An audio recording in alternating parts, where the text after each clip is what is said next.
ಎಲ್ಲರಿಗೂ ನಮಸ್ಕಾರ. ಕುಮುದ ರೆಸಿಪಿಗೆ ಸ್ವಾಗತ. ಇವತ್ತು ನಾನು ಚಿಕನ್ ಬಿರಿಯಾನಿ ಮಾಡ್ತಾಯಿದ್ದೀನಿ. ಫ್ರೆಶ್ಶಾಗಿ ಪೌಡ್ರ್ ಮಾಡಿಕೊಂಡು ಮಾಡೋ ಅಂಥದ್ದು. ಇಲ್ಲಿ ನಾನು ಬ್ಯಾಡಗಿ ಮೆಣಸಿನ್ಕಾಯಿ ಒಂದು 3, ಗುಂಟೂರು 1-2, ಮತ್ತು ಪಲಾವ್ ಎಲೆ, ಚಕ್ಕೆ, ಲವಂಗ, 3 ಏಲಕ್ಕಿ, ಮೆಣಸು ಮತ್ತು ಕಲ್ಲುವು ಇವಿಷ್ಟು ಮೊದಲಿಗೆ ಪೌಡ್ರ್ ಮಾಡ್ಕೊತಾ ಇದ್ದೀನಿ. ಪಲಾವ್ ಎಲೆ ಎಲ್ಲ ಈ ಥರ ಕಟ್ ಮಾಡಿ ಹಾಕ್ಕೊತಾ ಇದ್ದೀನಿ. ಕಲ್ಲುವು, 2 ಏಲಕ್ಕಿ, ಮೆಣಸು ಮತ್ತು ಅನಾನಸ್ ಹೂವು ಇವಿಷ್ಟು ನಾನು ಪೌಡ್ರ್ ಮಾಡ್ಕೊತಾ ಇದ್ದೀನಿ ನುಣ್ಣಗೆ.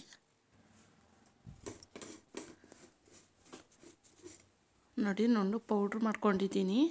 ನಾನು ಸೋಂಪು ಹಾಕೋದಕ್ಕೆ ಮರ್ತ್ಕೊಂಡೆ. ಅದು ಒಂದು ಮುಕ್ಕಾಲು ಸ್ಪೂನಷ್ಟು ಸೋಂಪು ಹಾಕಿ ಅದನ್ನು ಪೌಡ್ರ್ ಮಾಡ್ಕೊತಾ ಇದ್ದೀನಿ.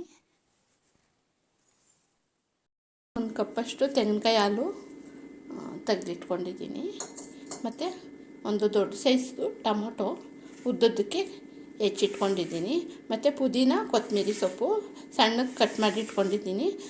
ದೊಡ್ಡ ಸೈಜ್ದು 1 ಈರುಳ್ಳಿ ಮತ್ತು ಹಸಿಮೆಣಸಿನ್ಕಾಯಿ ಖಾರಕ್ಕೆ ಎಷ್ಟು ಬೇಕು ನೋಡಿಕೊಂಡು ಹಾಕ್ಕೊಳ್ಳೋದು. ಇಲ್ಲಿ ಕುಕ್ಕರ್ ಇಟ್ಕೊಂಡಿದ್ದೀನಿ.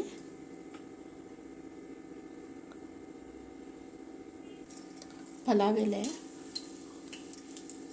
ಮತ್ತು ಮರಾಠಿ ಮೊಗ್ಗು, ಕಲ್ಲು, ಹಸಿಮೆಣಸಿನ್ಕಾಯಿ ಮತ್ತು ಈರುಳ್ಳಿ ಹಾಕ್ತಾಯಿದ್ದೀನಿ.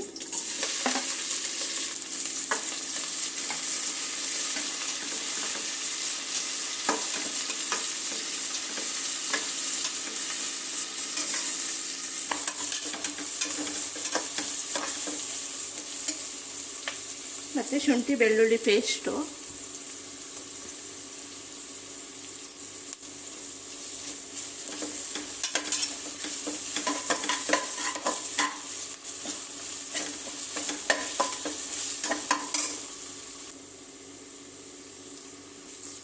ಟೊಮೊಟೊ ಮತ್ತು ಪುದೀನ, ಕೊತ್ತಂಬರಿ ಸೊಪ್ಪನ್ನು ಸೇರಿಸ್ತಾ ಇದ್ದೀನಿ.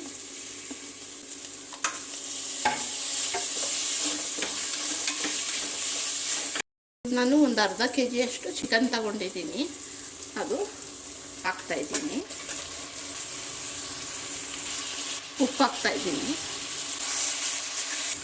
ಅರಿಶಿನ ಹಾಕ್ತಾಯಿದ್ದೀನಿ.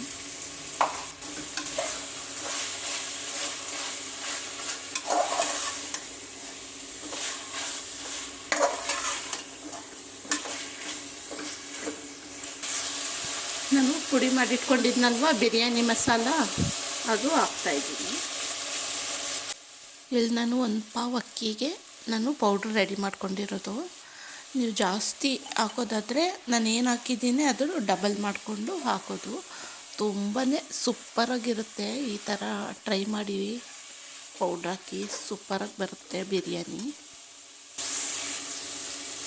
ಈಗ ಒಂದು ಅರ್ಧ ಕಪ್ಪಷ್ಟು ಮೊಸರು ಹಾಕ್ತಾಯಿದ್ದೀನಿ. ನಾನು ಈಗಾಗಲೇ ಸುಮಾರು ಥರ ಬಿರಿಯಾನಿಗಳು ಮಾಡಾಕಿದ್ದೀನಿ. ಇದಂತೂ ಸೂಪರಾಗಿರುತ್ತೆ. ಈ ಥರನೂ ಒಂದು ಸಲ ಟ್ರೈ ಮಾಡಿ, ತುಂಬಾ ಟೇಸ್ಟಿಯಾಗಿ ಚೆನ್ನಾಗಿರುತ್ತೆ. ತೆಂಗಿನಕಾಯಿ ಹಾಲು ಹಾಕ್ತಾಯಿದ್ದೀನಿ.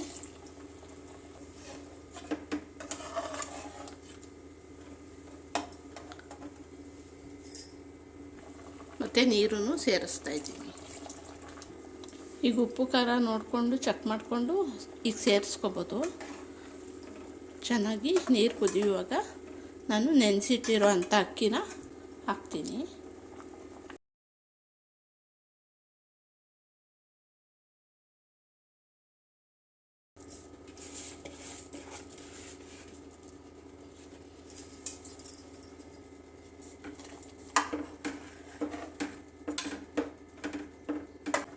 ಈಗ ಕುಕ್ಕರ್ ಕ್ಲೋಸ್ ಮಾಡೋಣ.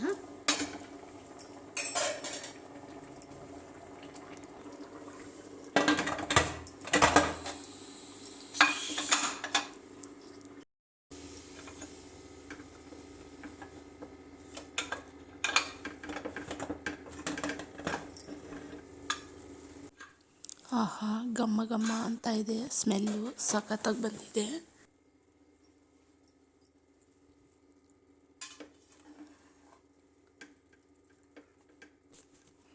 ನೋಡಿ ಎಷ್ಟು ಚೆನ್ನಾಗಿ ಉದ್ರುದ್ರಾಗಿ ಬಂದಿದೆ.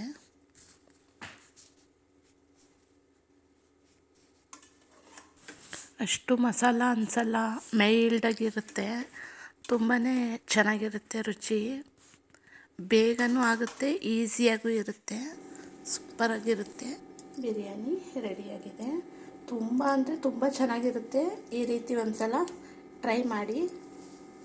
ಅಲ್ಲಿಗೆ ಸಬ್ಸ್ಕ್ರೈಬ್ ಆಗಿ ಸಪೋರ್ಟ್ ಮಾಡಿ. Thank you friends. ಮಿಸ್ ಮಾಡದೆ ಒಂದು ಸಲ ಟ್ರೈ ಮಾಡಿ. ಹೇಗಿದೆ ಅಂತ ಕಾಮೆಂಟ್ ಮುಖಾಂತರ ತಿಳಿಸಿ. Thank you friends.